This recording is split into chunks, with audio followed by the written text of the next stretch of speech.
नमस्कार दोस्तों, मैं मृत्युंजय आपका स्वागत करता हूं हमारे इस चैनल सटीक परामर्श में। और आज जो सब्जेक्ट हम आपके लिए लेके आए हैं वो एक्सपोर्ट इंपोर्ट से रिलेटेड एक प्रोडक्ट है। उसके बारे में हम आपको जानकारी देने वाले हैं कि कैसे देखते देखते इंडिया जो टॉप मार्केट के लगभग 2-3 सप्लायर हैं उसमें पहुंच गया और लगभग 15% वर्ल्ड मार्केट का डिमांड जो है आज इंडिया जो है वो पूरा कर रहा है।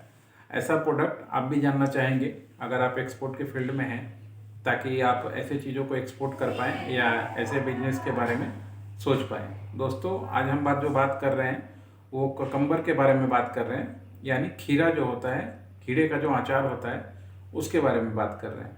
हमारे देश में मैक्सिमम ये जो होता है, ये जो प्रोडक्ट है आपका कर्नाटका, तमिलनाडु, आंध्र प्रदेश, तेलंगाना, इन सब राज्यों में सबसे ज़्यादा ये चीज़ होता है।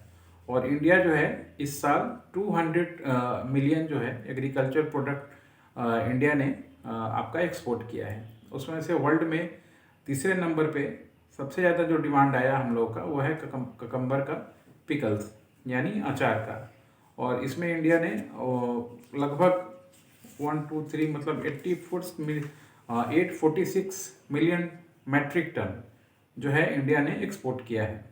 और ये जो टोटल वर्ल्ड का 15% समझिए तो डिमांड को पूरा किया है। तो इसमें आगे भी बहुत सारा रास्ता है और आगे भी बहुत सारे स्कोप है जो इसमें आप भी कर सकते हैं। अगर मान लीजिए आप भी एग्रीकल्चर प्रोडक्ट से जुड़े हुए हैं या एग्रीकल्चर प्रोडक्ट का एक्सपोर्ट इंपोर्ट से जुड़े हुए हैं तो आपके लिए भी अच्छा सब्जेक्ट है।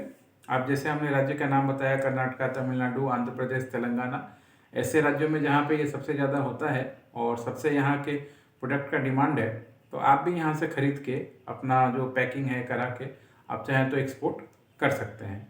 मगर इसमें भी आपको बहुत सारा डॉक्यूमेंटेशन का ज़रूरत पड़ेगा और कुछ पेपर वर्क का ज़रूरत पड़ेगा एक्सपोर्ट के लिए, ताकि ये व्यापार आप कर पाएँ।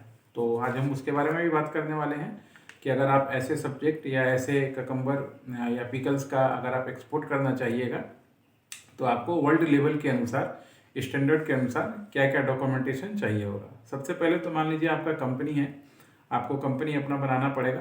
तो अगर पार्टनरशिप भी बना सकते हैं, प्रोप्राइटरशिप भी हो सकता है और आपका प्राइवेट लिमिटेड कंपनी भी हो सकता है।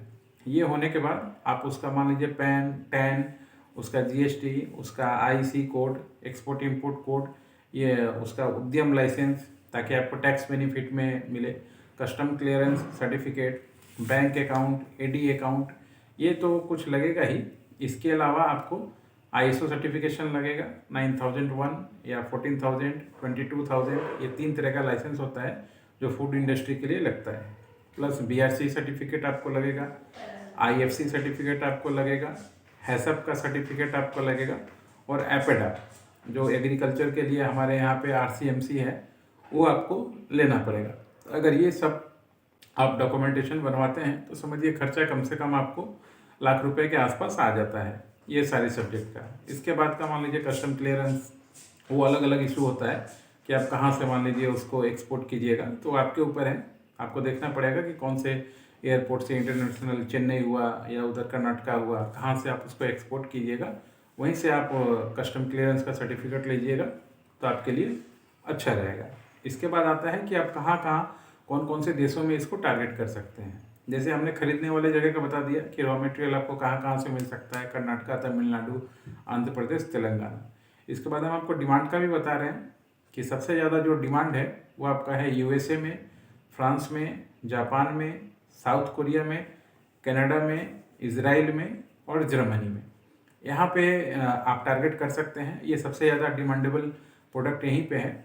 यहाँ पे आप चाहें तो ऑनलाइन भी प्रमोशन अपना चला सकते हैं, गूगल, फेसबुक, इसके माध्यम से, या वहाँ पे जो कमीशन एजेंट होते हैं आप उनको भी पकड़ सकते हैं कि वो वहाँ पे आपके लिए माल खरीदें और डिस्ट्रीब्यूशन का काम करें। कमीशन एजेंट क्या करते हैं, आपके भी यहाँ पे वहाँ पे बायर ढूंढ के रखते हैं और बायर से आपका इंट्रोडक्शन कराते हैं और आपका माल जो है बायर को खरीदवाते हैं और बीच में अपना कुछ कमीशन चार्ज करते हैं। तो वो भी आपके लिए ईजी है, क्योंकि मान लीजिए यहाँ से बैठे बैठे तो आप हमेशा यूएस या ऐसे मार्केटों में नहीं जा पाइएगा, France, Japan, Korea, Canada, Israel, Germany.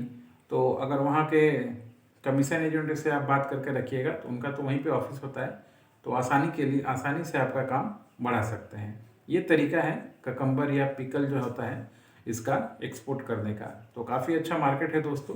अगर आप इस फील्ड में उतरना चाहते हैं तो ये राइट टाइम है। अगले 1-2 साल में भी ये मार्केट बढ़ेगा।